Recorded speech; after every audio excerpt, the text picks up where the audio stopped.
The sooner you take the seats, the sooner we can get to our featured guest.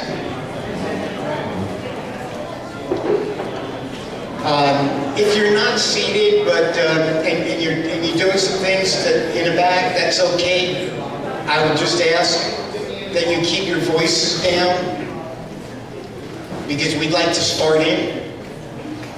And of course, in keeping with tradition, I ask that you join me in a short prayer.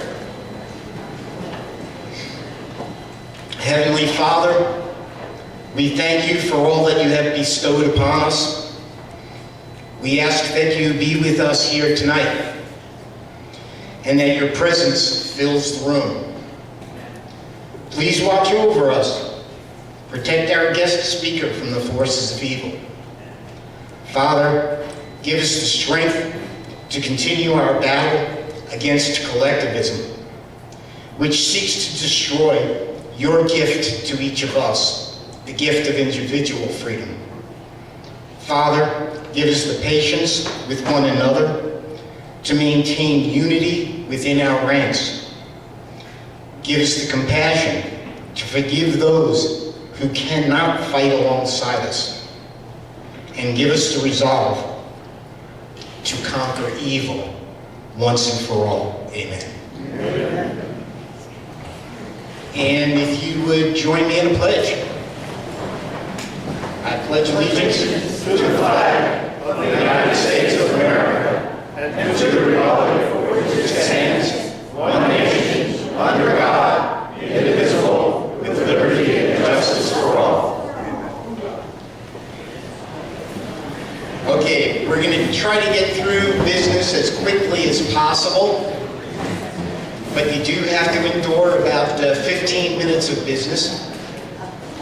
First off, please silence your cell phones.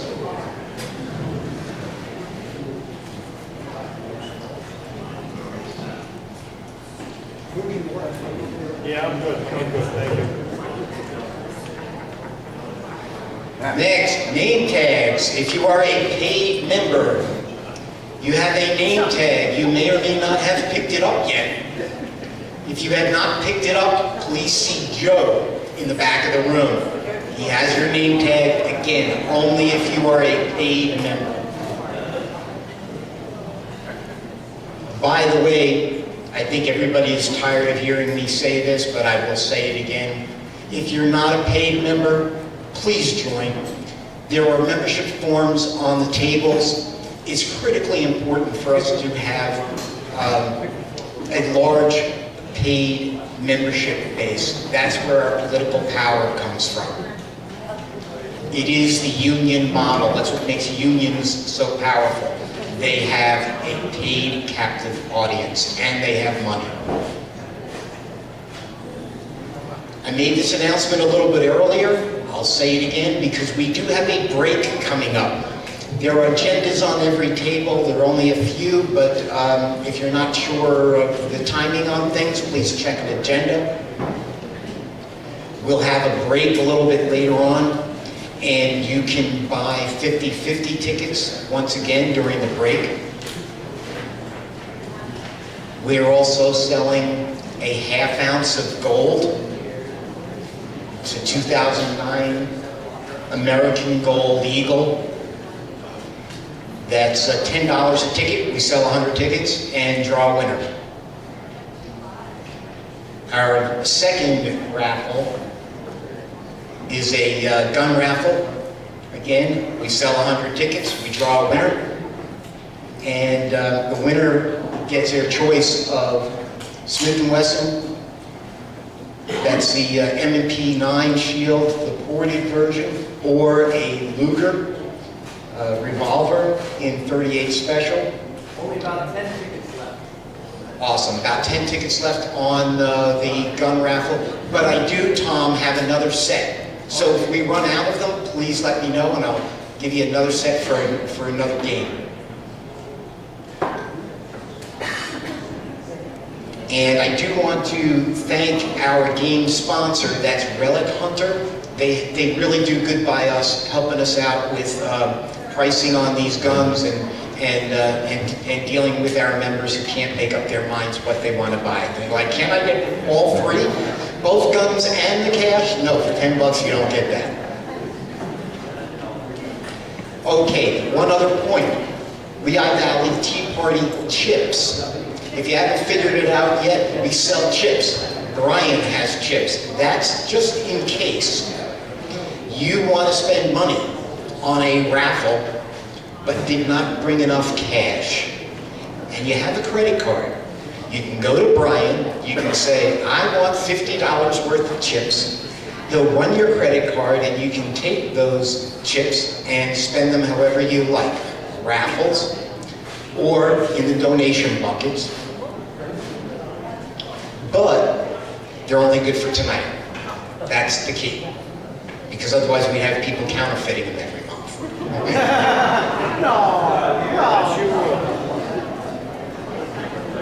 And by the way, I'm saying you can spend $50. It's $10 increments.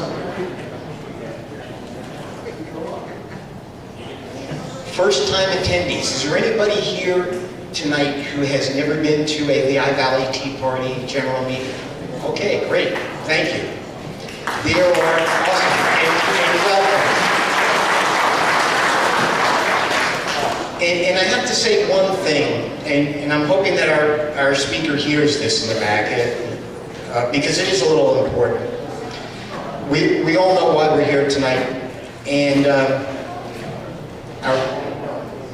I just want to remind everyone, this firehouse, this is the Fearless Fire Company. I think it is quite appropriate that we have the most fearless woman I know speaking tonight.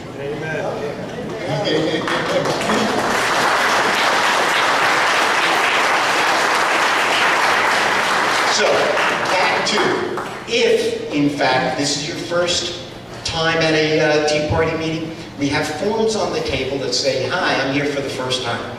If you would please, fill that form out, and at the end of the night, just drop it at the front table here, the technician table.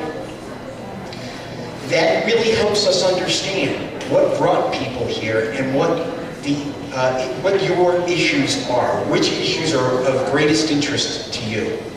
And then what we do is, at our following board meeting, we pull one of those forms and give that person a free one-year membership. Okay, candidates for political office. We'd like to recognize one or two candidates, and for that, I'm going to turn it over to Vice Chair Tom Carroll. Tom, you can either come up here, or there are microphones on the table. Yes, my name is Tom Carroll, and you just made a mistake of giving me a microphone.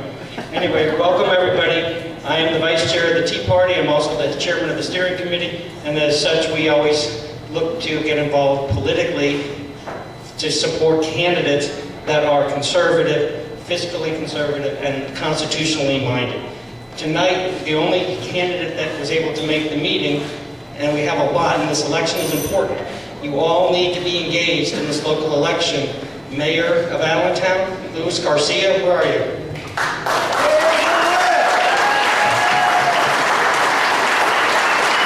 He is a veteran, he is a police detective, he is a family man, he is a Christian, and he is the only Republican running on the ballot, even though there's another person in name that is a Republican on that side. If you live in the city of Allentown, you need to get to know him, meet him at the break tonight, and God bless everybody.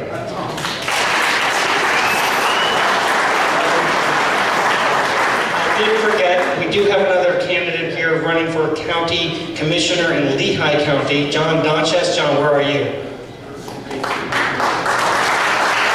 So if you live in Lehigh County, talk to John at the break and get involved and help him get elected so that we get good people in these positions. They're important. And then we have, I'm sorry, Ron. How could you forget Ron Engel? Ron Engel. Ron has once again stepped up to get involved after a couple of years of being away from the political scene. He's running for county council in Northampton County. Right now, that county County Council and that executive have turned things around in Northampton County tremendously, and they have a 7-2 majority, but that's at risk in this cycle. So if you live in Northampton County, you need to support those people. They have brought us a fiscally conservative and responsible government in Northampton County, and we can't afford the progressives that are running on the Democrat side to take over that county. So support Ron Engel and meet him at the break as well, and everybody, God bless you, have a good night. Okay, that's it. Meeting's over. You can all go home. Nice try, Tom. Donations. We're getting there. We're getting close. We have buckets on the table. So if you would, put some money in the buckets. We will pick up money from the buckets during the break. If you're short on cash, you can buy chips and put the chips in the bucket. At the very end, that is, during the break, if you needed to, you can buy the chips and put them in the bucket. And at the very end, we'll pick them up for a second time. The point of this, and why we're stressing this, I would just like to make the point. We used to walk around and pass, kind of pass a hat around, but that was always very disruptive. And it was very difficult when you had a main speaker that we're out there trying to collect money during the speech. So we decided we would try this system. It seems to be working well, but for us to continue, I don't have to tell you, this room, the support, all the work that goes into it, the insurance and all that stuff mounts up very, very quickly. And for us to get quality speakers in here, we have to spring for a buck here and there. So we ask you to do as much as you can and support us in that way. Support the troops. We normally ask Val to come up and tell us about where things are at with troops and what stuff they need and what we can give her. In order for us to get to Pam Geller quickly, I've asked Val to hold off, and I promised her that I would at least make the statement and ask you guys to, during the break, please go back and see Val and Blair. The work that they do is critically important. Right now, we're not hearing a lot about our troops in the field, but I can assure you we have many around the world, and they need the items that Val and Blair can give you a list of those things that they really need. And they really do depend on us to provide them. These guys make sure that they get that stuff in the hands of the right people. So we thank you for the work that you do, and we'll hear from you next month. Coming up in just a couple of minutes is our featured speaker. We could have, or I could have, stood up here and taken 2 minutes to tell you who she is. Most of you know who she is, but I thought that rather than you hear it from me, you hear it directly from her, because the things that she says in this video that we're going to play, it's a quick 2-minute video that we're going to bring her out. But the things that she says in this video are exactly why we are here tonight. Now I'm going to have to jump down and make sure that I get the volume right on this, but we should be good with this ready to go.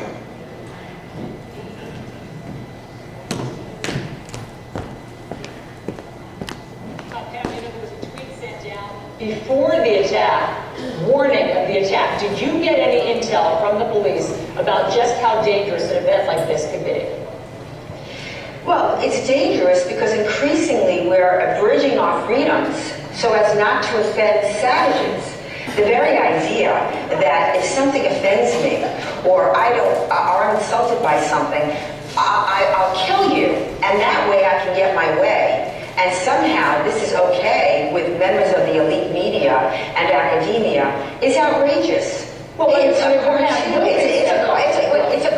cartoon. It's a cartoon. Sure. It's a cartoon. And the idea that this warrants the violence that you saw. And I haven't heard anyone saying that it's okay for a gunman to show up at an event like this. But what people are saying is that there's always this fine line, between freedom of speech and being intentionally incendiary and provocative. Intentionally incendiary and provocative by drawing a cartoon. This is the low state of freedom of speech in this country. I disagree, and I disagree most vehemently. The First Amendment, not the 8th, not the 10th, but the first, protects all speech, not just ideas that we like, but even core political speech, ideas that we don't like, because who would decide what's good and what's forbidden? The Islamic State? The government? Inoffensive speech, Allison, needs no protection. But in a pluralistic society, you have offensive speech. You have ideas, you have an exchange of ideas. You don't shut down a discussion because I'm offended. If something offends me, should I go out and slaughter people?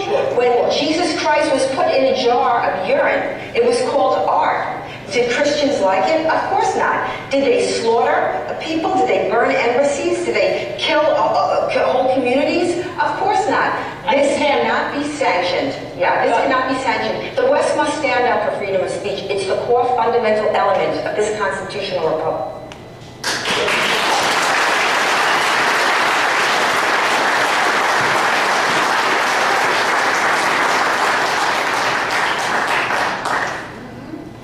So, with that, I'm going to ask everybody to please remain seated. Pam's going to come on out. You guys, you can bring Pam out now if you would. Please remain seated because her security guys, you need to be able to, eyeball the audience here. Please know that, we've gone through some extensive security precautions here tonight. But this woman has a price on her head. The threats are real, and she stands for free speech. So that's the reason for the precautions. And if anybody was inconvenienced tonight, certainly, I apologize for that, but it's for a good reason. So with that, Pam, would you join us, please? I know she's back there. Yeah, here we go.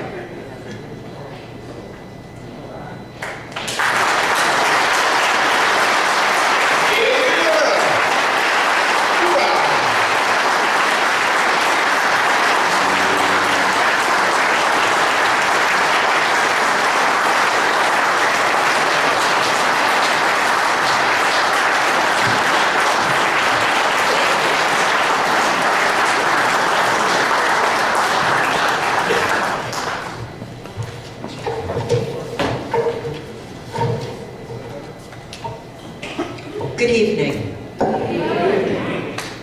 First, I want to salute you.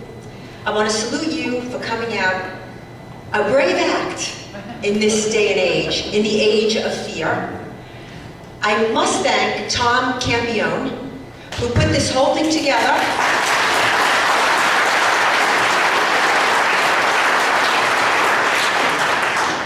He best represents the idea of America, individual rights, the exceptionalism of the individual, and I want to thank him.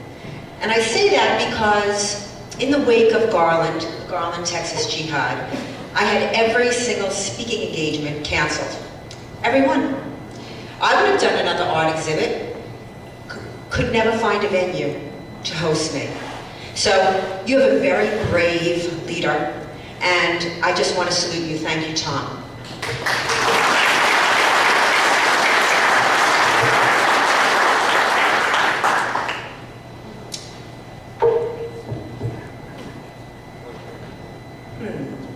Where to begin? The real question isn't, is there a war on free speech? The real question is it irretrievably lost? And what is so sad and so disheartening is that America has no clue. I suspect it'll take a war to get our freedom back. Now look, I'm not an alarmist. I've been doing this a very long time. post 9/11.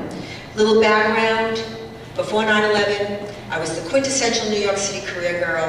I loved my job, I loved my life, I loved my music, I loved my fashion. Then 9/11 happened, and it shook me. I had always assumed my freedom was free. I had always assumed we lived in a post-historical age and the good cop was on the beat. I couldn't believe what I was seeing.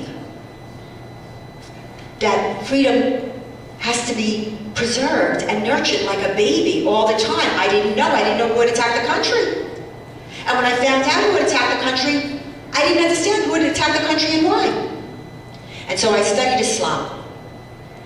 Ibn Waraq, Bacheor, Robert Spencer, Noni Darwish, and increasingly, the media would be censoring this information, and so I moved online, because that was like, you know, the wild, wild west of freedom of speech, which is why they want to kill it, just for knowing, but we'll get to that later. So, I was commenting on websites that were addressing this issue, and someone said, here's a template, start a blog. I was like, a blog? What's a blog? And they said, shut up and write. And the rest is history. I tell you that because that's how I came to this fight, completely organically. You cannot assume your freedom.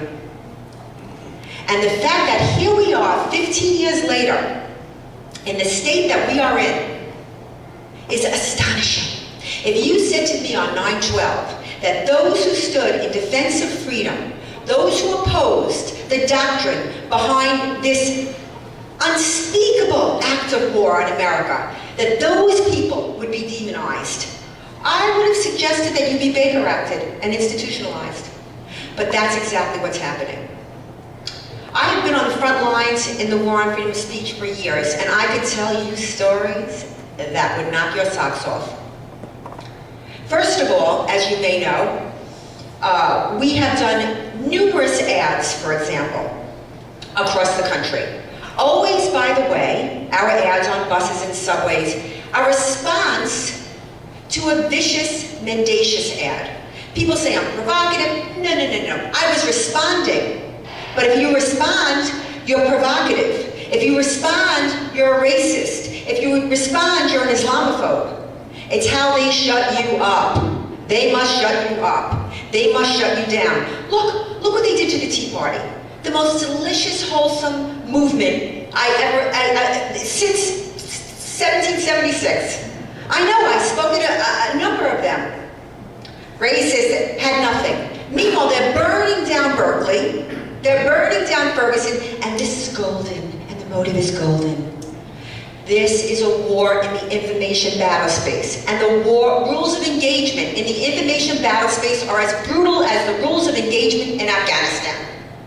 And this is where the war really is, because all the bullets and the bombs and the bloodshed comes as a result of what happens in this war. So the jihadists, their sympathizers would run these ads, vicious anti-Israel ads, and so I responded. I never would have thought to run a bus ad or subway ad. I never would have thought of it. But I saw an ad that was a blood libel against a tiny Jewish state that makes the whole world crazy. What's up with that? And so I put up an ad. I wanted to put up an ad that said, in any war between the civilized man and the savage, support the civilized man. Defeat jihad. Support Israel. It's elemental. You would have thought I'd chop somebody's head off in broad daylight. The ads were banned. We had to sue. We sued. We won. Good, right? Okay. This happens in New York. This happens in DC. This happens in Florida. This happens in Chicago. This happens in Seattle. And everywhere, in every city, we sue. We have to sue to get our ads up. Oh, and by the way, when I submit my ads, I am forced to submit documentation substantiating my claims, which I do, by the way. Their ads, Israel's an apartheid state, I mean, that's a blood libel, right? I said, excuse me, but does the American Muslims for Palestine have to give you substantiation? They said, no, that's an opinion. Your ad is a fact. How do you keep up with this?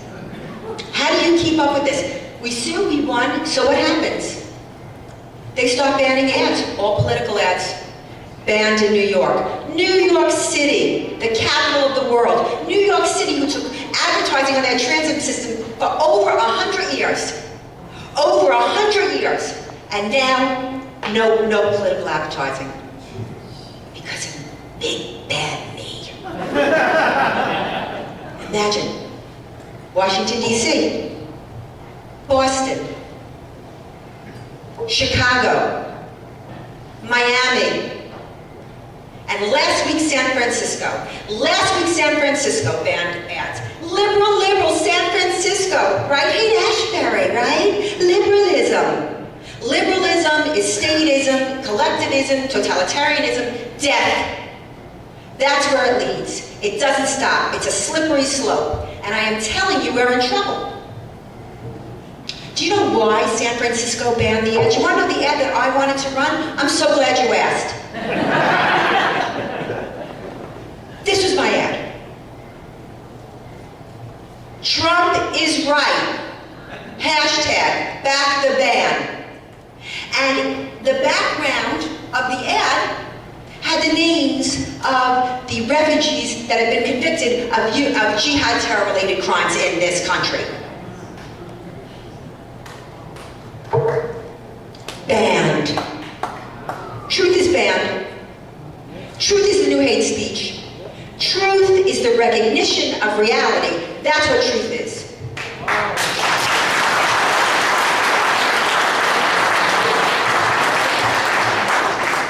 The enemy is counting on your apathy, just for knowing. And should you get a stirring in that patriotic heart of yours, they're going to stab it. Now let's go a little bit into Garland, if you'll indulge me. First of all, free speech is the soul of a nation. It's the foundation of all other freedoms. That's why the fight is here. That's why this is the fight. If we can't speak out against injustice and evil, they'll prevail. Now, with this principle in mind, in the wake of the Charlie Hebdo slaughter, you all know what the Charlie Hebdo slaughter was, right? A French magazine, a satirical weekly in Paris. They're working, jihadis come in and open fire on the editorial staff, slaughter in cold blood. 3 days later, in this country, the United States of America, where we're constantly being told that Sharia and the Constitution are compatible. Like prostitution and virginity. In the wake of the Charlie Hebdo slaughter, 3 days later in Garland, Texas, Muslim leaders held a conference called Stand with the Prophet in support of the ideology behind that slaughter, in support of the Sharia, the Islamic law that says you cannot criticize Islam. Garland, Texas, Culwell Center. So, I went to Garland, Texas, and I went to the Culwell Center, and I took that same room, and I did an art exhibit. I did an art exhibit showing depictions in art, in literature, Dante's Inferno, of Muhammad over the past 1,400 years.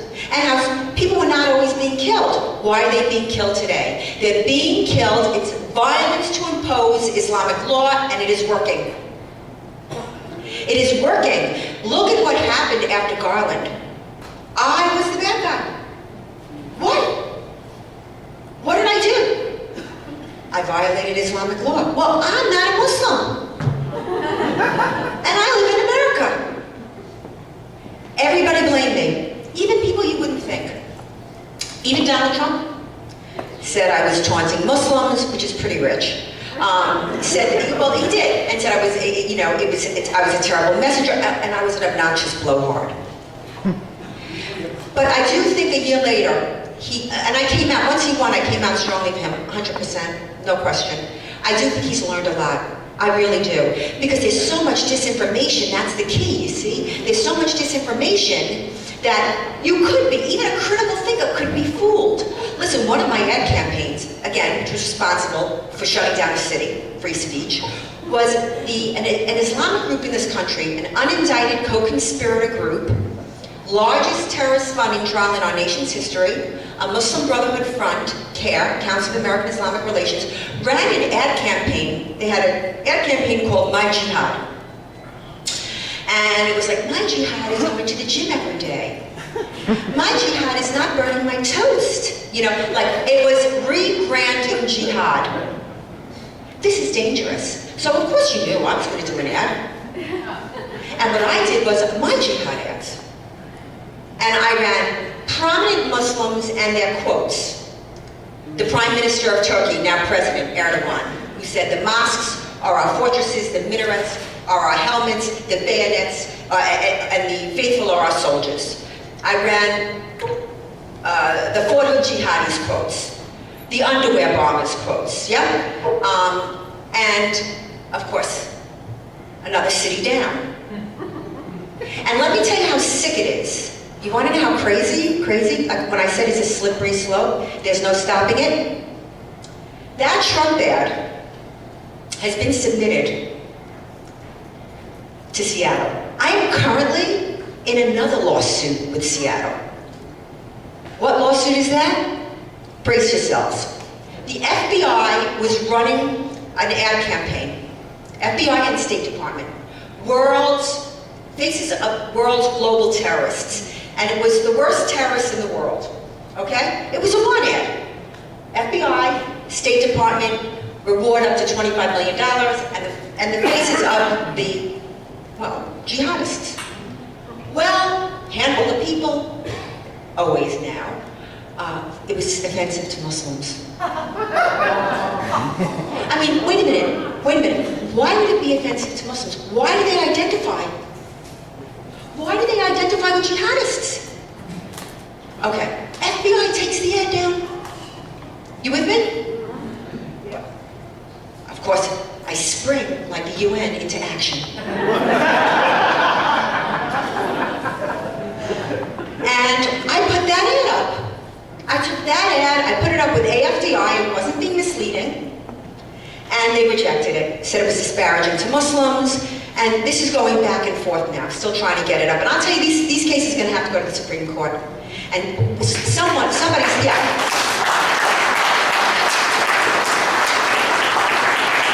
It's egregious. Think about it. What you heard, that partial interview with that clown, Camarada. It is not the Second Amendment. It is not the 10th Amendment. It is the First Amendment. Political speech is the most protected speech. Our founding fathers understood this fundamentally. Fundamentally. Without it, a tyrant can wreak havoc unopposed. Amen. It's how it happens. It's what Hitler did. And it's very interesting, and I'm not throwing Hitler around, okay? But it's interesting to watch the country go from Weimar to Nazi Germany. And we're going to get to that, because we need to talk about that, but I want to finish this one thing, because it's not over. It's the last thing with the FBI ad. We just got it batted back. My supreme legal team, American Freedom Defense Initiative. Our legal team is the American Freedom Law Center, David Yerushalmi and Robert Hughes, who handle all my cases. Get ready. They said that I run these ads and that I am shutting down free speech. They said this. I mean, we had to take a step back. The city of Seattle said that by me running my provocative ads, that I was deliberately shutting down free speech and I was hurting the other guy. Because what happens is, when they do these bans, these sanctimonious bans of all political, cause-related, religious-related advertising, the bad guys can't run their ads either. Look for the silver lining. And so I did. And so yes, I am happy about that, but that's not why I do it. I believe in speech. The more speech, the better. The antidote to bad speech is more speech. Not burning books, not silencing people. I mean, look what's happened to our college campuses. That's why I really believe it's going to come to a war. They're burning down Berkeley. Destroying people. They destroy people. You see how in Muslim countries, if you blaspheme, if you criticize or depict Muhammad, you get killed. Look at the Christians. Nobody talks about the Christians. Pakistan, Syria. And when you hear people say, oh, the poor refugees, where the hell were you in 2011 when they were slaughtering Christians en masse? Where were you?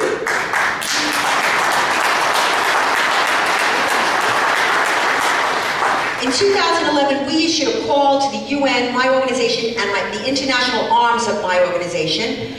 A call to the UN and President Obama, yeah, I know, please don't, to issue emergency asylum to Christians, that there was an impending genocide. You could hear crickets chirping. So to tell me now that we have to bring in the perpetrators of that genocide, well, you can call me a racist, Islamophobic, anti-Muslim bigot all you want. It's obscene, all of it. I don't have this special information. Everybody knew what was going on. The wholesale slaughter of Christians and religious minorities in Syria. They're still debating over the Armenian genocide, the last great Islamic genocide of the 20th century.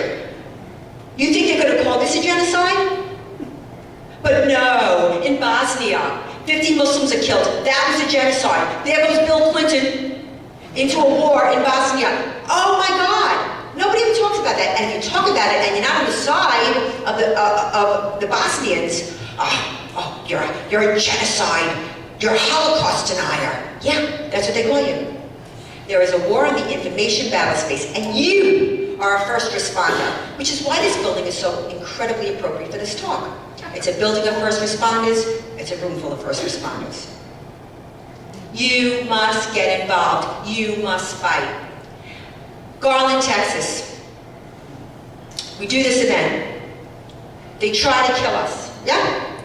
Turns out, we find out, almost 2 years later, the following. 16 months after Garland, Texas, a jihadi, an Islamic State recruiter in North Carolina, was arrested for recruiting for ISIS, for the Islamic State. In that indictment, it comes out that he was a ringleader in the Garland attack.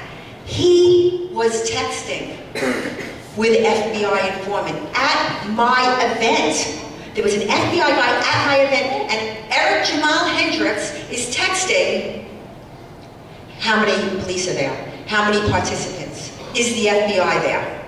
Okay? Now, when this story first broke, the left was like, look, you see, the FBI agent told him to tear up Texas, trying to claim entrapment. They love that, as if, right? As if you could be entrapped to go slaughter people, right? As if you could be entrapped, Paris, the Bataclan, right? To go in with machine guns. And by the way, what they never told you about that story in the Bataclan was how they tortured those people. Sexually mutilated those people, tortured them for hours, took their eyes out, cut off their genitals. That they never tell you because you can't think ill of Islam. That's what's important. Do not tie it to Islam. If they're screaming Allahu Akbar, and that's another lie. Allahu Akbar does not mean God is great. That's not what it means. It means God is greater. Greater than what? Greater than your God. It's a supremacist declaration. Everything you read and see in the media in regards to this fight is a lie. It is a deception. So you have an FBI agent. It gets better. Texting at the event. Now, why was this guy, Eric Jamal Hendricks, who was texting with the FBI agent, at large 15 months later? Why was he allowed to get away? And why, if the FBI was there and knew, why they didn't have a SWAT team? If they knew they were coming to kill us. And last month did a special on Garland, which they finally acknowledged as the first Islamic attack in the United States of America.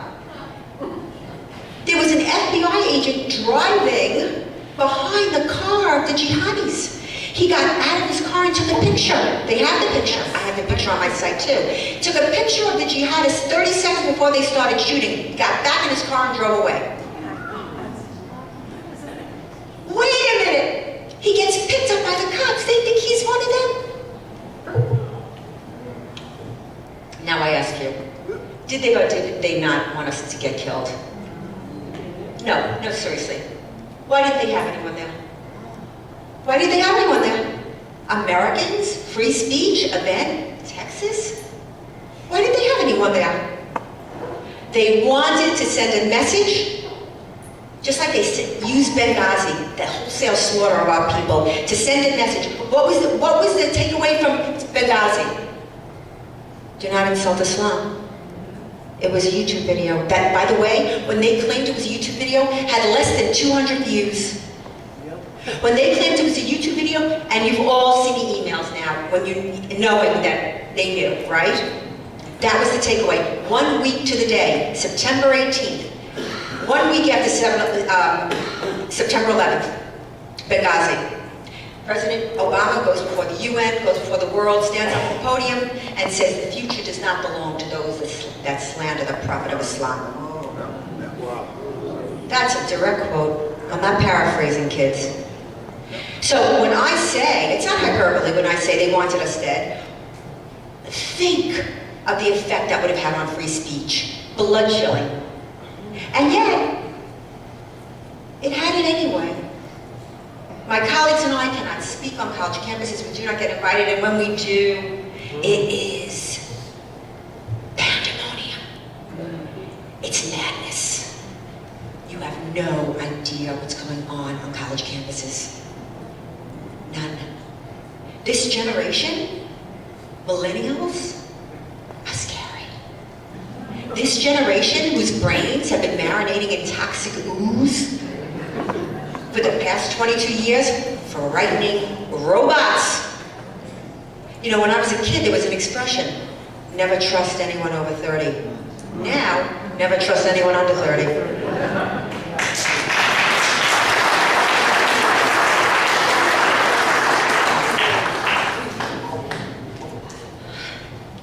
It's important that you see that this is not theoretical. This is the daily social fabric of our lives. The worst of the worst are given the platforms of the respected, the imprimatur of legitimacy. Linda Sarsour, a vicious bigot, an anti-Semite, Sharia activist, led the Women's March. And what was that march anyway? Let me tell you what, it was the millennials. It was the sore losers march. Oh, no, it was. With those pink hats, they call them pussy hats. You know what I call them? If Linda Sarsour, who's the leader of that march, okay, is leading that movement, those are FGM hats. Those are female genital mutilation hats. This is a woman who went after Ayaan Hirsi Ali, a brave former Muslim, who, by the way, has suffered a female genital mutilation, and said that her vagina should be taken away and her ass should be whooped, okay? This woman who supports the Sharia and says it's so much better for women in Saudi Arabia. This woman who is a vicious anti-Semite and has family members that are in jail for jihad terror-related crimes. This woman is invited to give the commencement speech, the keynote commencement speech at City University of New York. Oh, and if you're in New York on June 1st, please join me on 125th Street where we will be protesting.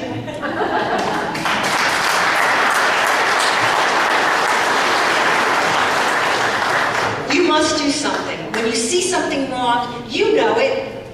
Your brain is good. You're in this room.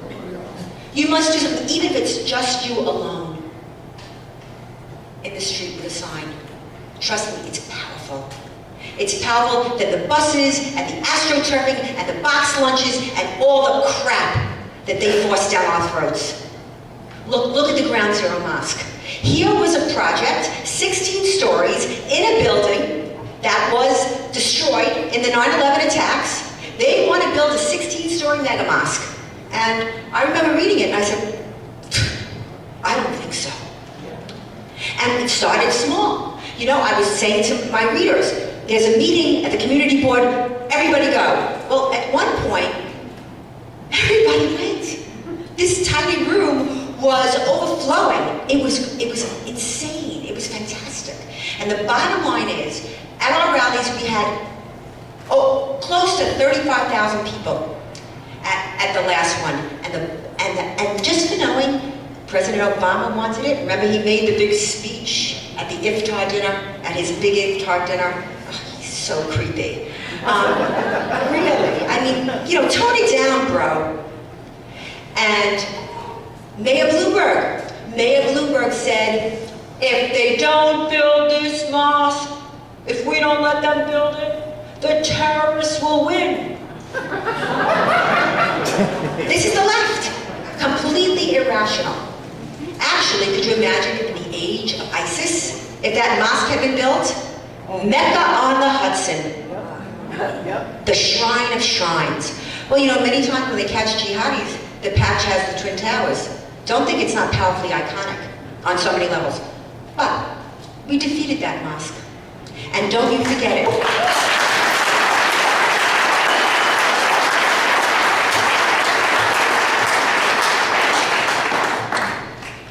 I understand there's going to be a petition because Lehigh University has something about offensive speech.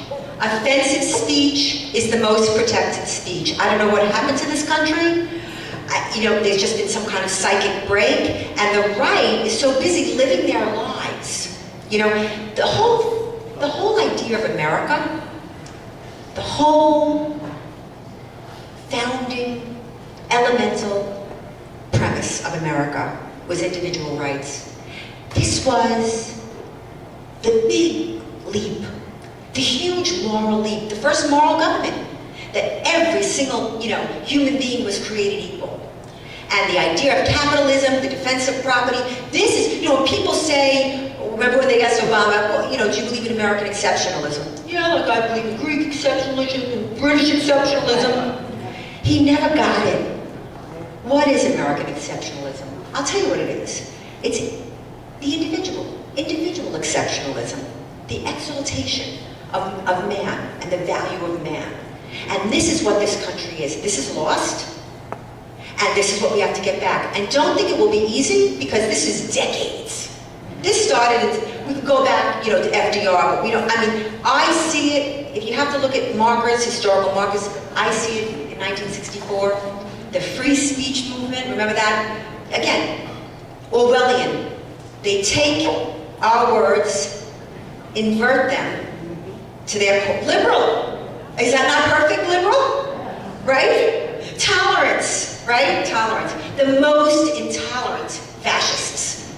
And what happens is, myself, my colleagues, we are demonized, we are marginalized, we are destroyed, our reputations are destroyed, we cannot make a living, I cannot get a book deal, blah, blah, blah. But this is what they do. In Muslim countries, when you violate the Sharia, you are assassinated. You are killed. You're killed. That's the penalty.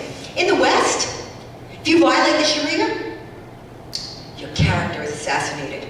Your ability to make a living is murdered. People can't do it. People can't do it. This is what they do. They destroy the messages so that the message can't get out. So when the jihadists are screaming, you know, smite them at their necks, slay the unbeliever wherever you find them, Quran 9/11, Quran 3:15, that's okay. When we quote them, it's hate speech. Think about this. The idea that your children or your grandchildren in the public schools are learning the Shahada, learning the 5 pillars of Islam. They're not learning the Lord's Prayer. They're not learning the Shema. They're not learning about Christianity. They're not calling Jesus Christ our Lord and Savior, but they're calling him the Prophet Muhammad. Hey, my prophet, sister. Come on. Get up. You gotta get up. And don't say, what can I do? Oh, that's another thing. Oh my God. People say, what can I do? It's so big, the problem is so big. What am I going to do? Listen to me. That would be like a doctor saying, oh my God, there's so many sick people in the world. I can't cure them all, so I'll cure nobody. You cure what you can. First, learn everything. My book is outside, Stop Islamization of America. Why is it a good book? It's a good book, well, because I wrote it.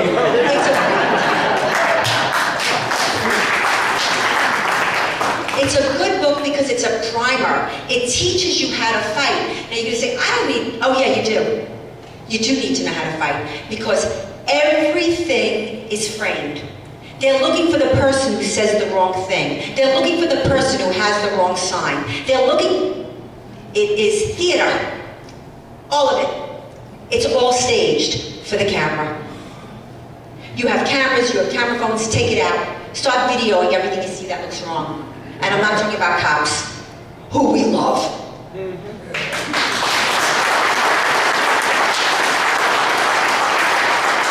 have to take down cops. Cops are the thin blue line. Cops are the line between civilization and anarchy. They have to, listen, you see the Islamic groups have partnered with BLM, with Black Lives Matter. Yeah, it's perfect. It's a perfect marriage. Linda Sarsour, she's a leader in BLM, commencement speaker, okay? So my point is, in this fight, just like on 9/11, the people in those buildings, were they wearing uniforms? Were they our soldiers? Were they our fighters? Yeah, and so are you. And you better step up to the plate. We got a reprieve with Trump. Oh, we did. God loves us. Yeah.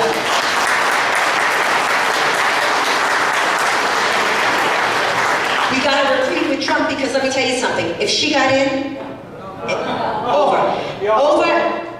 and I will tell you, there was nowhere to go. It was always America. Your parents, your grandparents, there is nowhere to go. And you won't like what comes after America. Thank you, ladies and gentlemen.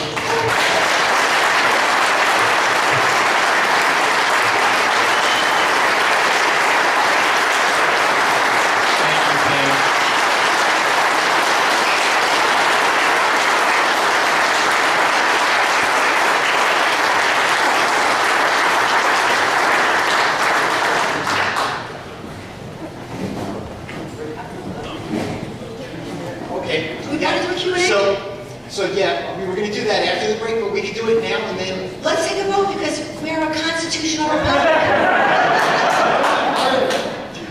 You guys want Q&A now or in 15 minutes? want to take Now.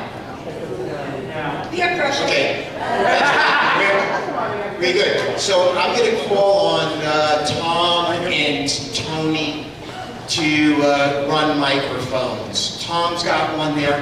What we're going to do, folks, is, let's see, let me go to, questions and comments.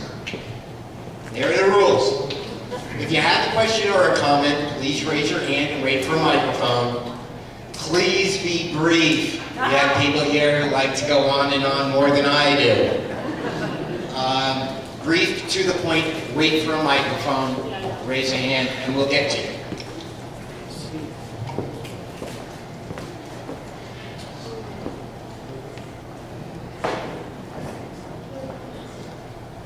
My name is Matt Shutter. I'm the chairman of the Carbon County Libertarian Party. My question for you is,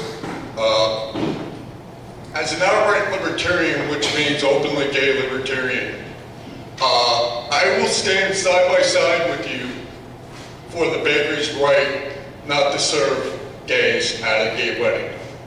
Would you stand side by side with me and also the transgendered people to stop the government from getting involved in our business and we can use the bathrooms we choose? Okay, first of all, let me say this. I stand for individual rights, period. No special rights for special classes. So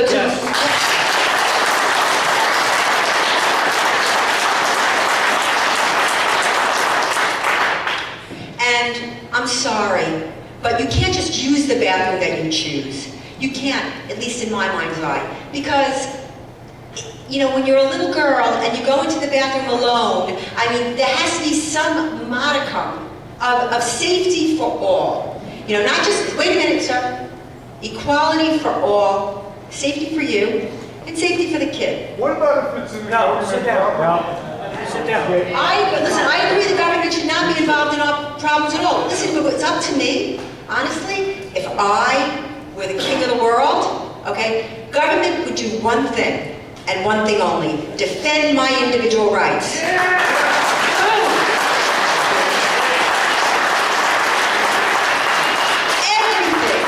Everything would be private sector. Everything. And you know what? Everything would be better. You show me one thing the government has ever done that was better than the private sector. I can't hear you. Military prison, that's it. Please wait for a microphone. If you do not have a microphone, please do not speak. This is a little bit different, but you might have some knowledge. Fethullah Gulen is a neighbor of ours up in Saylorsburg, and they have schools in our country. Each state, they're named differently, but I know Texas has the Harmony Charter Schools. And about 3 years ago, I was down there and they had 24, and I was out in St. Louis about a year ago, and now they have 41. And they are paid by American taxpayer money. And I'm wondering, why do we pay for these schools? Well, first of all, this is a critical issue. These are Islamic schools with agendas that are, again, true to Islam. Baghdadi is true to Islam. Osama bin Laden is true to Islam.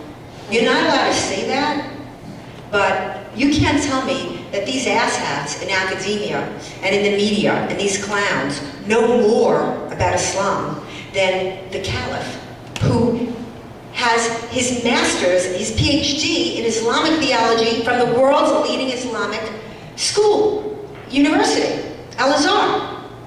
Osama, these are devout Muslims. They are quoting Quran chapter and verse. The people, and we're going to get to you, I promise.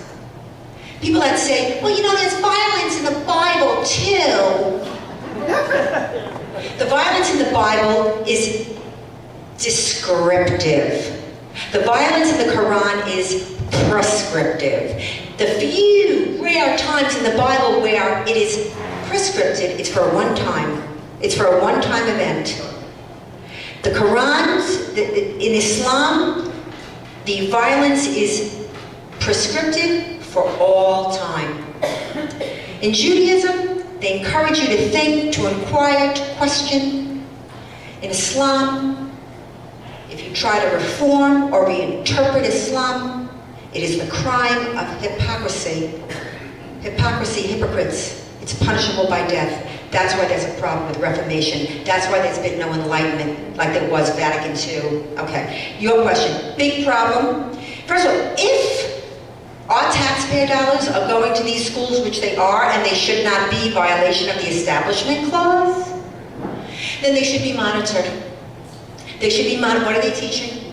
What parts of the Quran are they teaching? If we're going to pay, I have to pay, I have to sharpen the sword of my own executioner? Think about it. So, I love that you're monitoring it, and if you have information on it, oh, that's another thing. If you have information on anything, and you're not comfortable getting it out or posting it, send it to me. My head's on the block anyway. Seriously. I mean, you don't hear about these things. The jihadis that were coming down from Boston to chop my head off. And he met up with a cop, and he tried to kill the cop, tried to behead the cop, and the cop killed him. And the New York Times called me and was like, do you know for a fact that it was you? I said, I was told it was me by CNN. Okay, then we're not going to run it. And when it was me, they still didn't run it. But could you imagine if a Christian wanted to behead, Linda Sarsour? Splashed it on every newspaper in the country. Why is she given the imprimatur of legitimacy and not myself or my colleagues? That's what happens. Let me tell you something. Before 1929, Hitler's party was the National Socialist Party. That's why I love when they say the right wing, the Nazis. Excuse me. You were the slave owners, okay? You were the Democrats were the slave owners, and they were socialists. He was hard, read Mein Kampf. He was hard left, Hitler. Before 1929, they were a fringe party on the outer rim of German society, violent. So what happened? I'll tell you what happened. In 1929, the German referendum was a coalition of groups that wanted to oppose the Versailles Treaty, and they invited him in.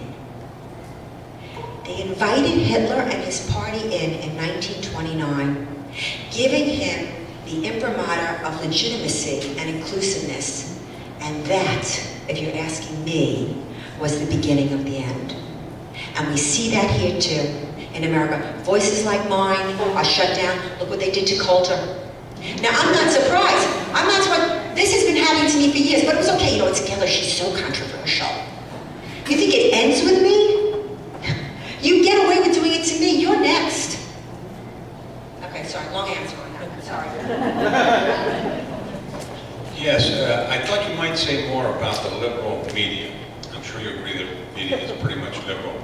And you say about speaking out, I don't think there's too many people in the room speak out more than I do. A smart man once told me, don't take on people who buy ink by the 55-gallon drum. You speak out after they wrote a story that's slanted. You speak out, you write a letter to the editor, they edit it, when it's done and you read it, you're not so sure you wrote it. Your opinion. Okay. First of all, I don't call it the liberal media. They stole that word from Jefferson and I won't sanction it. Just like they stole Palestinian from the Jews. So I won't sanction that either. It's the enemy media. They are the enemy. They are evil. They're the biggest weapon our enemies have in their arsenal. Don't assign any good motives to them. Okay? Don't project Don't project your goodness. That's what we do with the right. But let's not go there. Let's not do that. Don't project your goodness on them. And the answer to this man's question is a very good question. He said, well, you know, the media is so slanted and so on and so forth, and I write a letter and they edit it. That's so 15 years ago. Which is why sites like mine and the people that do what we do are so critical. I mean, I spend 18 hours on that site. It is an enormous amount of work. Why? I cover the news the media won't cover. I cover the news that the media scrubs. When there's an attack with a knife here in America, whether it's Ohio State, whether it's UC Med, and the guy is screaming Allahu Akbar, that is never in the story. You'll see it at the Geller report. It has to get out there. Then what happens? Is it enough that I reported? No, it's not enough that I reported. It goes on my Facebook page. My Facebook page has 1 million people. I expect those 1 million people to put that story on their news feeds and their Twitter feeds. I expect everyone in this room is a one-man media organization. You have a sphere of influence. You're powerful. You have email. You know, I'm never off the machine. I have no life. But whatever you guys do, is it still golf? Is it twiddling wings? I don't know. But you go and you see people. Talk to them. People are profoundly misinformed. And while I know you have to tell me what the liberals say to you, you're never going to reach the dogmatic. You're never going to reach them. You know, remember when Stalin died, they went to the gulags, all those political prisoners, they let them out. And a couple of those political prisoners were crying. They weren't crying because they were free, they were crying because Stalin died. Those people, you're never going to reach. But there are people that can think. There are people that are critical thinkers that if you give them the information, you will convert them. I have no idea how many other people I've converted. This is what Tom does. Tom Campione he's a leader. He's a general. He gets you two together. He gets you all together. Yeah.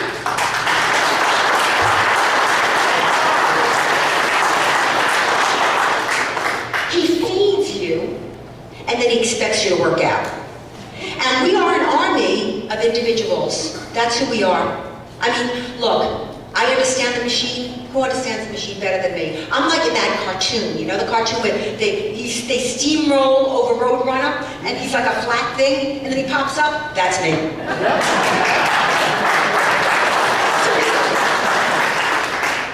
That's you. That's who we have to be. You know, you are an army of David. This is David and Goliath, but we know how that worked out. Amen. And it's not over. It's never over. as long as there's one free man fighting. And look what we have to fight for. The most precious, most magnificent, most noble, most just country in the history of mankind.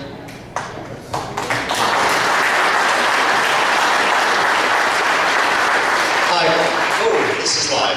My name is Ed White. I live in Allentown, and I want to thank you for coming to my home city to speak on this important issue. I'm a Lehigh grad. I was the editor of the Brown and White newspaper at Lehigh, and I'm embarrassed to say that today because of the policies that they have. I'm a First Amendment defender, and it's great to have you here. You were leading into starting to answer my question before I even asked it, and that is, what can ordinary citizens do? Not those who are public speakers such as yourself, or who have a national and international platform or a blog in the Lehigh Valley, but what can an ordinary citizen do each day to promote individual rights on an individual basis? Thank you. It's a good question. Because remember, I mean, who am I? I'm you. 9/11 happened. I turned my whole life around. Why? Because I understand what this country is. I understand what we're fighting for. And so every day when you wake up in the morning and you rub the sleep from your eyes, you say to yourself, what am I going to do today to save the Republic? You have to do one thing, whether it's sharing a story on Facebook, or in your email, or on Twitter, or if you see something in the newspaper, or if it's standing outside your congressman's office because he wouldn't sign one of Trump's initiatives. You can't relax anymore. And I know what you're thinking. A lot of you people may have been involved in even World War II. And you're like, hey, I fought the war. I know, but you came home and you listened to Frank Sinatra and you got drunk and you didn't raise your kids. Something happened. There's no grown-ups anymore. The kids today are violent and stupid. Why? Because we didn't get our way. Because when they were little, mommy said, oh, look, you know, he blinked. Oh, look, he did this. Or they would go to the schools and say, you know, your Johnny is being mean to my Sammy. You know, I used to get that, and I'd say, look, unless my kid comes home with a chunk of a rock missing, let them figure it out. They're not equipped. Children today are not equipped with how to deal with adversity or when things don't go your way. And so they just explode out of frustration. I think this generation is lost. I think the generation coming up after the millennials, from what I've been able to see, there is promise. But we have to do our part. To answer your question, educate, educate, educate. Because as soon as you educate someone, something happens. They become operational. They become like you. And then they're like, you know, they're like the newborns in Twilight. They're stronger. They have more sucor. They're more excited. They get it. It's like somebody woke them up. Or as the kids would say, I'm woke. Woke up. Seriously. That's what you can do. Because look, that's why freedom of speech is so important. That's why, oh, by the way, we're also suing. We have a lawsuit against Loretta Lynch. Yeah, guess what?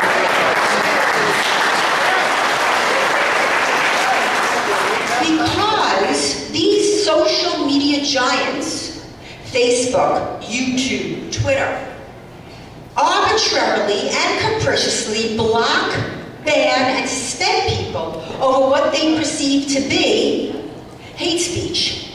Who decides what's good and what's forbidden? Mark? Schmuck? Zuckerberg? Who? The government? The Islamic State? So they are guaranteed protection under Section 230 of the FCC code. So we are suing. We are challenging that protection. And again, we will go all the way. We will go all the way to the Supreme Court. Without freedom of speech, peaceful men will resort to violence because they have no choice. Because they have no choice. Freedom of speech, inoffensive speech needs no protection. Tell your Lehigh administration that. The First Amendment was developed precisely in order to protect speech that is offensive to some people. That's the point. Can you believe it? Any other questions? Yes, sir. My name is George E. Kalouf. My background from Syria. I lived in Allentown 45 years. My son used to be major in U.S. Air Force. I am very proud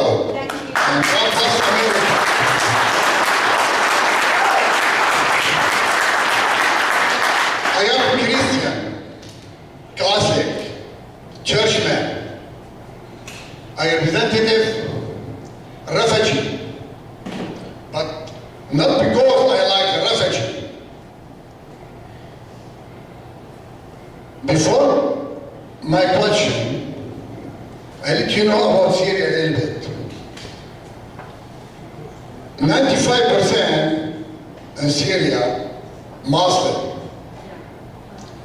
Close to 5% between Jew and Christian. There's no Jews in Syria, but okay, we don't have to. Yeah. And after this rule against the Syrian Christian, now we have 2% left in Syria Yes, I agree. through ISIS. Yes, My question, yes, sir. 9/11. Who did 9/11? Who did what? I'm sorry. 9/11. 9/11. 9/11 were mostly Saudis, yes. 9/11, Saudi Arabia, Pakistan, Qatar. The question is, what we did, like American government, for these three countries? We support them. We give them money. We welcome them. I agree. Welcome to America. I agree. Why? I agree. Why? Because. Why? Listen, you say Pakistan, which is a Muslim majority country under the Sharia. You say Saudi Arabia, which is a Muslim country under the Sharia. Do you know that in the 9/11 terrorists, their last letters, their martyrdom letters, Allah is mentioned 90 times. 90. Has that ever been said? Has that ever been told in the news? Never. No. Okay. How do I know that? Because I counted. Now, why do I say this to you? Because I don't think it's geography. I think it's ideology. And I don't, listen, I have my problems with Saudi Arabia. There's no way you're going to get me to defend Saudi Arabia. It's never going to happen. They have their own problems with the Islamic State. They will not let any of the refugees in to Saudi Arabia. Saudi Arabia has 2 million tents. Have you seen those villages for the Hajj? Sure. Those villages, they have the accommodations. They have the culture, they have the religion, they have the language. They don't, no, they have to go to Europe. They don't let one in. My point to you, sir, I agree with what you're saying, but I don't think the answer is in geography. I think the answer is in ideology. And if after 9/11, President Bush did not go up in front of the American people and say Islam is a religion of peace, instead he should have said, there is a problem in Islam. And if you marginalized these countries, cut them off, like you would do with a Kim Jong-il with a North Korea. If you relegated them to the basic fringes of world society, you would have had a better shot. That's how they did it with the Ku Klux Klan. The Ku Klux Klan, just hearing it, everyone's like, became so toxic, nobody wanted to go near it. Well, that's what the leftist Islamic Alliance has done to myself and my colleagues. People hear Pamela yell, they're like, I'm a lovely woman. No, really.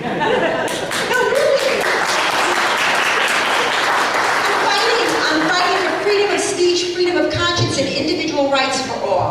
I understand you. I understand what you're saying, but there is a basic elemental misunderstanding of this war. And that's why the Christians in Syria went from 5% to 3%. Not because of Saudi Arabia.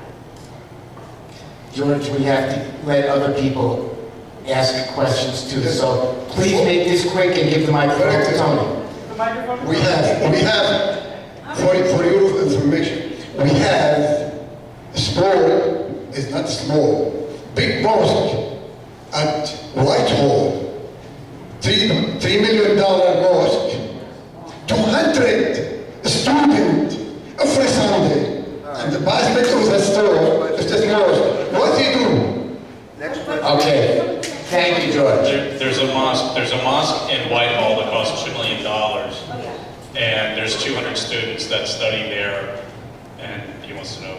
80% of the mosques in this country are built by the Islamic North American Trust. The Islamic North American Trust is the Sauds. The Saudis fund 80% of the mosques in this country.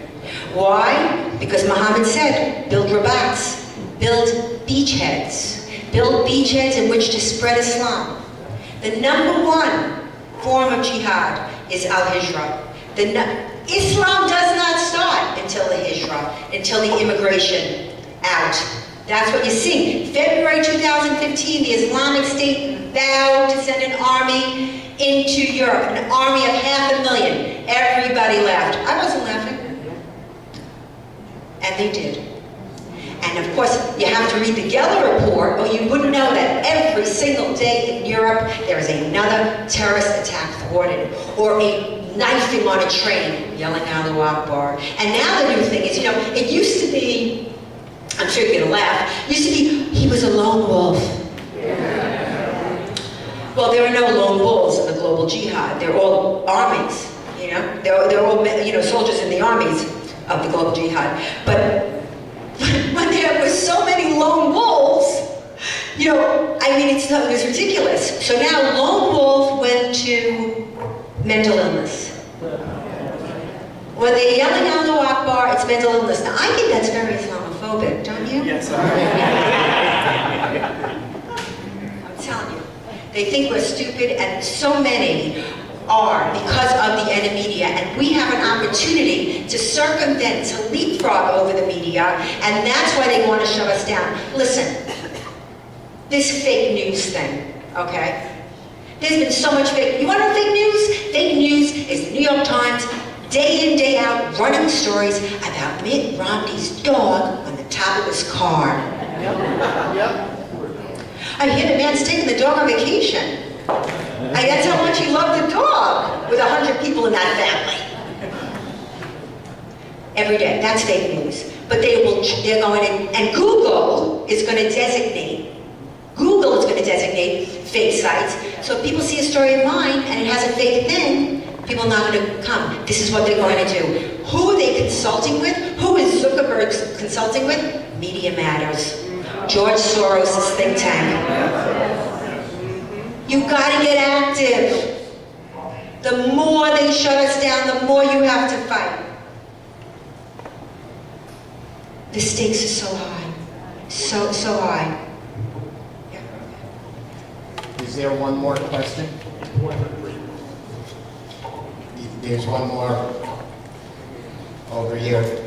And folks, just so you know, I think what we'll do is after this question, if you would give me 10 minutes, what we'll do is we'll skip the break and we'll basically take the break at the end. So give me 10 minutes after this question or it gets answered. We'll go through a couple more slides and then... that was my fault. I hope you don't mind. I really No, that's... I wanted to do a massive Q&A. We're very flexible. You come here to get, to get your marching orders, We all have our marching orders.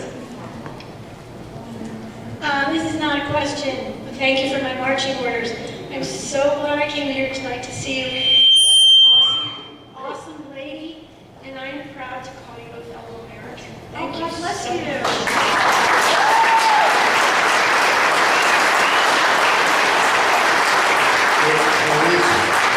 There is one additional question over here, I'm sorry.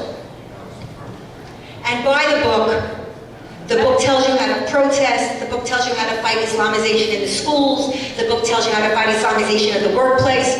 We never even got to that. We never even got to Islamization of the workplace. Hertz, Target, Walmart, Disney. I mean, they're imposing. And the more generous the company, the more they impose. Like Hertz gives Muslim prayer spaces, Muslim prayer times, prayer books, right? And so they would go on prayer breaks and not come back. So Hertz said, you got to clock in and clock out. They said, we're not going to clock in and clock out. Now they're being sued. Heinz Ketchup. Heinz Ketchup is being sued to stop the line for Muslim prayer time. And by the way, that Muslim prayer time thing where everyone stops and prays in the middle of their park and stuff, it's supremacist. They don't stop the line in Iran. They can pray anytime. You can make up those prayers anytime. It is a way of imposing Islam on the secular marketplace. Disney has a dress code. Woman goes to work there, says she wants to wear the hijab. They said that you can't wear the hijab. We have a dress code. She says, I want to wear the hijab. They said, we'll design a costume for you. Yeah, they did. They designed a costume for her, and she said, I'm not going to wear that thing. Oh, will you wear that thing? And they're being sued. I can go on and on. They were truck drivers at Star Transport, put them out of business, put Star Transport out of business because they wouldn't, and they sued, they wouldn't transport alcohol. Look, you don't want to transport alcohol, don't get a job transporting alcohol. The cashiers at Walmart, Target sued. They don't want to handle meat that's not halal. Don't get a job handling meat that's not halal. They sued and they won. And they win hundreds of thousands of dollars. You have no idea. Litigation jihad, here. Litigation jihad, academic jihad, First Amendment jihad, right? Legal jihad. I mean, it is cultural jihad. It's not just violent jihad. That's easy. How it is insinuating itself into the daily social fabric of our lives is deeply troubling because it is supremacist. People say, oh, you know, you're an Islamophobe. I gotta tell you, I don't care if you worship a stone. Just don't stone me with it. Honestly, I don't care Hindu, Buddhist, Scientology, who cares? But you're imposing it on me. That's where I draw the line. Don't tread on me, right?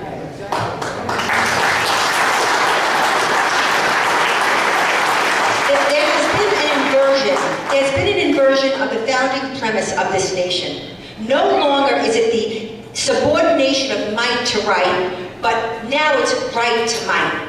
And history is ugly with the bloody transformation, the bloody consequences of that transformation. Pam, there's one last question. Can you tell our audience where they can find information on you online, where you might be having any public appearances over the next 6 months, 1 year? Okay, you can go to PamelaGeller.com, very easy to remember. You can Google Pamela Geller, and oh, what you will see there. You want to see hate? Google my name. PamelaGeller.com, subscribe, it's free.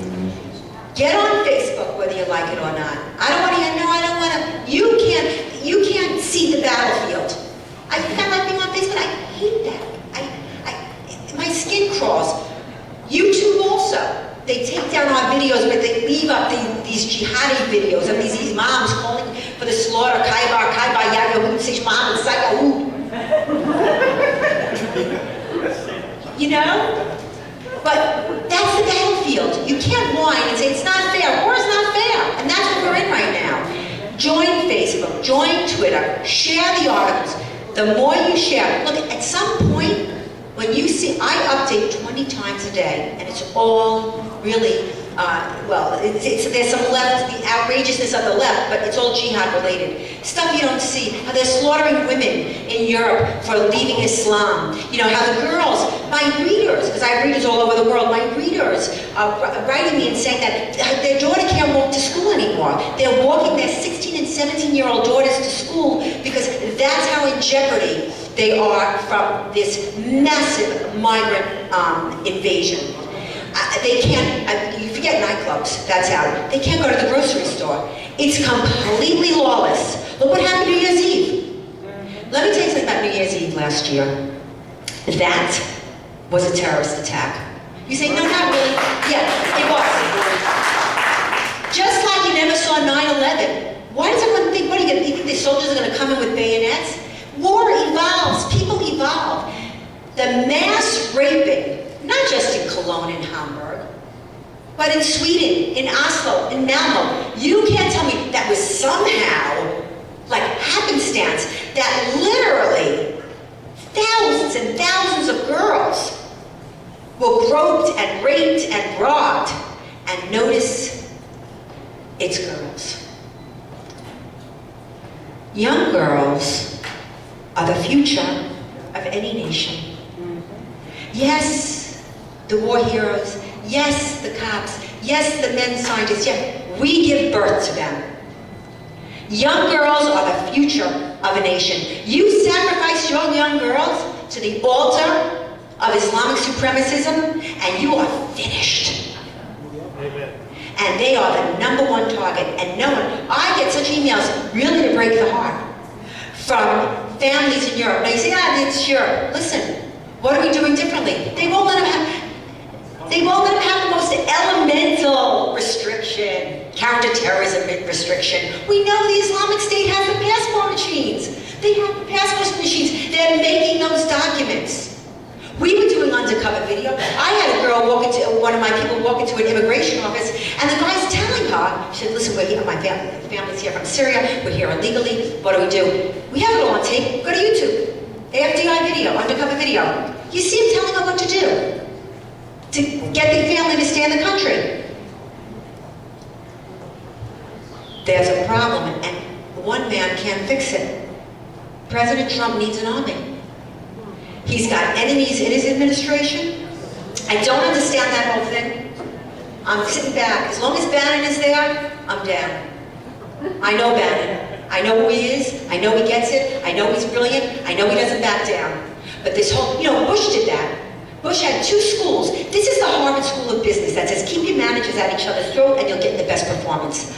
I don't necessarily think that that's the best approach in politics. Politics is not business. He has these 2, Bush had, right? He had Cheney, Bolton, Rumsfeld, the men. And then he had the women.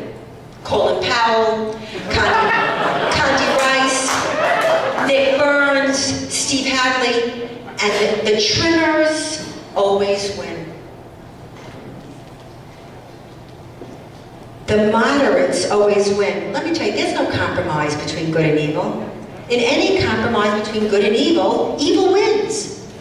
In any compromise between food and poison, death wins.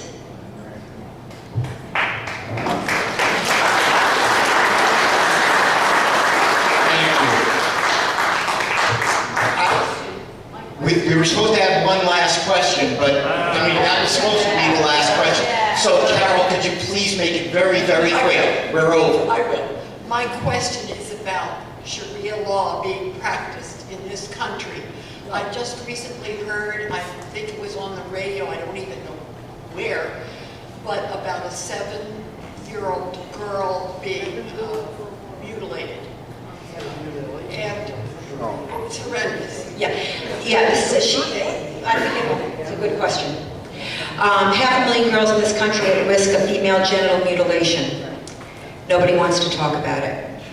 Last week, not 1, but 2 doctors in Michigan were arrested for female genital mutilation. Let me tell you something, this has been going on for a decade. I believe it's the Trump effect that they finally started arresting the doctors. And they tried to whitewash it. It was a little nick. That's like being a little pregnant. What does that even mean? A little nick. Let me tell you something. A few years ago, the Academy of Pediatricians, the American Academy of Pediatricians, put forth a resolution for a ritual nick. This country, oh yeah. Well, again, if you were a Geller Report reader, you would know all this, and you would have gotten active, and you would have called like thousands of my readers and listeners did, and they pulled it back. They said they were being kind. They said because these girls would be taken back to their country and have it done. But I want to say something. They take an oath. First, do no harm. And you're going to do a ritual neck. First of all, how can you sanction such savagery? Second of all, what's enough? The point of female genital mutilation is to cut off the clitoris so the woman has no sexual pleasure. Boom! That's it. Anyone that tells you it's not Islamic, it's cultural, Islamic culture. The only place you find FGM is in Muslim communities and adjacent communities. Because, of course, it gets infused. And you see how supremacist they are. 96% of the girls in Egypt have been cut. So you have Muslim immigration, and it skyrockets. So kudos for those arrests. Believe me, it's just the tip of the iceberg. Yes, there's Sharia law in this country. Look how they enforce the rules of blasphemy. You cannot criticize Islam. You cannot depict Muhammad. What? You can criticize Jesus. You can make fun of him on South Park, put a crown of thorns on his head, have him smoke coke. That's okay. But showing a cartoon of a rather burly Muhammad going like this, and a cartoonist's hand saying, and Muhammad saying, "You can't draw me," and the hand of a cartoonist saying, "That's why I draw you." That's what got me almost killed. This is America, and the people don't know. You think it's going to end at "Don't depict Muhammad"? It begins there. Look at no halal meats in school cafeterias. They're already teaching your kids Islamic. Listen, and if anybody doesn't buy the book and wants to know, in the kids' schools, with these curriculums, don't go in and say anything about Islam. Don't do it. Because it's very hard to take that you're a racist, Islamophobic, anti-Muslim bigot, and then all the neighbors. No. You go in and you say, I was reading my daughter's social studies book. It's so good. But, I realized that there was a terrible omission. There are 3 chapters on Islam. And in order not to violate the Establishment Clause, we need 3 chapters on Christianity. We need 3 chapters on Judaism. We need 3 chapters on Buddhism. We need 3 chapters on Church of Scientology. We need 3 chapters on Baha'ism. Oh yes! First of all, kids can't even read and write. They're going to start giving them religious lessons. They don't teach cursive anymore. They don't teach geography anymore. They teach global warming. Our children are idiots. Okay? But they're teaching the 5 pillars of Islam. They're teaching the Shahada. Who knows? Are they making the kids say it 3 times? You say the Shahada 3 times, you're a convert to Islam, and you cannot leave. It's like the Roach Motel. They go in, but they never get out. Okay. God bless you. You're a Syrian Christian. I love you. I love you too. He's extinct. Here's what we're going to do, I think. Yes. No, don't go away. Well, what I think we'll do is, if you don't mind, if your team would escort you maybe over to this table and you can start pre-signing some books, give me 10 minutes to do my wrap-up, and then we'll break, or we'll adjourn, and you can go buy a book if you would like. And hands off, hands for my team. They saved our lives. It was our people that we hired in Austin, Texas. My team. No one is going to save you. You are going to save you. Thank you.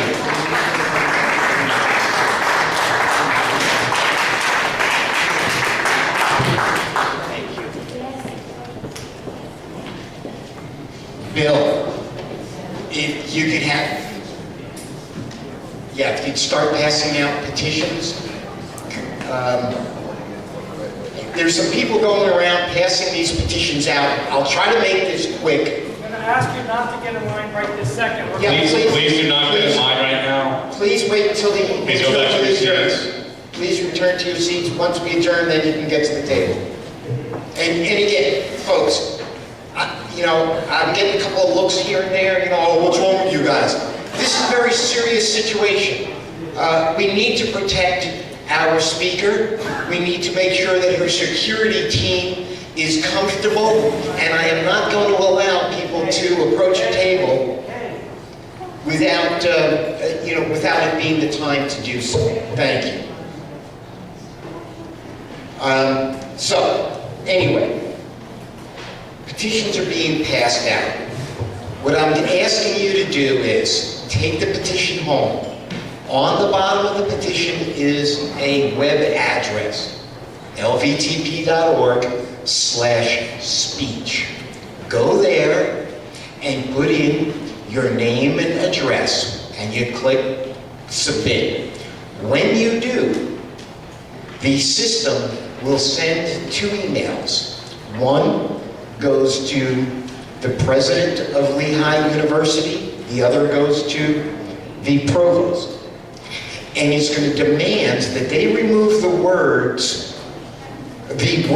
offend from their harassment policy, because right now their harassment policy says that anyone who uses offensive language, whether that is a staff member or a guest or a student, is subject to ejection or whatever. We wanted to change this policy, and the way to do it is to get these emails off to them, and the system will also retain your phone number, email address. So if we're going to do a protest there, we will email everyone who has signed the petition.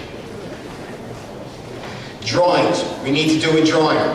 Mo, are you ready with a 50-50? Everybody got their 50-50 tickets? We're going to do a 50-50 drawing, then we're going to do a gun raffle drawing. The 50-50 is $147.50, I think, thereabouts.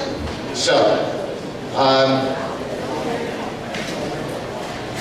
could you, Mike back, if somebody's got to draw a ticket. We need somebody to draw.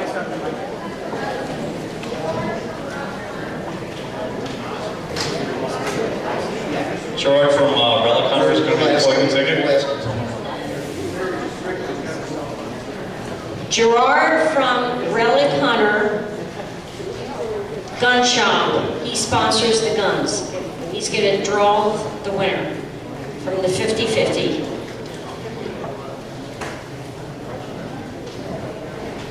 And Tom, can you run a microphone over to the gun raffle table so they can pick one? Okay, the winner of the 50-50 is going to win $147.50. The number is 06120443. Yeah, okay, good deal. We've got a winner. You guys ready to draw a ticket on the gun raffle? Right, let's draw a winner on the gun raffle. Okay, here's Gerard. He's going to pick one out here. Go ahead, Gerard. Open that up. Twist it. And Gerard, you cannot win this prize. No. And the winner is Jude Manning. Okay, and the ticket number? June Manning. Okay, so the winner may or may not be here because we sell them off-site. It's Ticket number? 2017E67. 67. Thank you. Okay, we will be contacting the winner, and the winner will get their choice of guns. I just want to touch base. Can I have your We can have everyone be quiet for another like 2 minutes. Please. Can I have your attention? Next week, 1 week from yesterday, I believe most people are aware of this, but for those who are not, we're going to start the day in Allentown at about 2:30 in the afternoon in front of Senator Casey's office. We're going to be telling him that he needs to support the recognition of Jerusalem and the move of our capital from Tel Aviv. And David Rubin, who's former mayor of Shiloh, Israel, will join us. And then we will have David in this same room that evening. There are no tickets that you have to buy, just come. Also joining us that night is going to be Rick Saccone. Representative Rick Saccone is running for Bob Casey's seat, and you're going to hear from him how he would certainly support recognizing Jerusalem as the capital. So please Next week, we need you guys to come out, and we especially need people to come out at 2:30. I'll send another email, but we need people out there to wrap. We will have U.S. flags, and we will have Israeli flags, I believe, and we have signs for you, so you just come. Then, June 1st, again in this room, is Robert Begley. He's going to talk with us about individual rights, about heroes, and his associate, Carrie Ann Biondi, will talk with us about what individual rights we may have reclaimed since President Trump has taken office. October 5th, Scott Wagner will be here in this room. Scott is running for governor, so we're going to dedicate that meeting to him.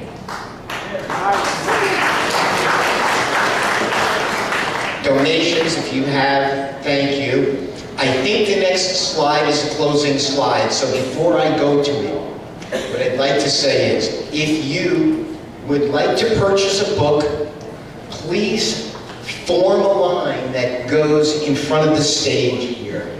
We cannot have people from all directions storming that table. We have Mike Rose and Tony Sameo over there who's going to manage that line, so please follow their directions and don't rush the table. Yeah, Brian. If you could please just start the line here and move. Bring it back towards toward the stage, please. And if you want to get in line, come this way from the stage. And please make it quick. With that, I'd like to thank Pam and her staff. Say thank you, safe travels home, and God bless America.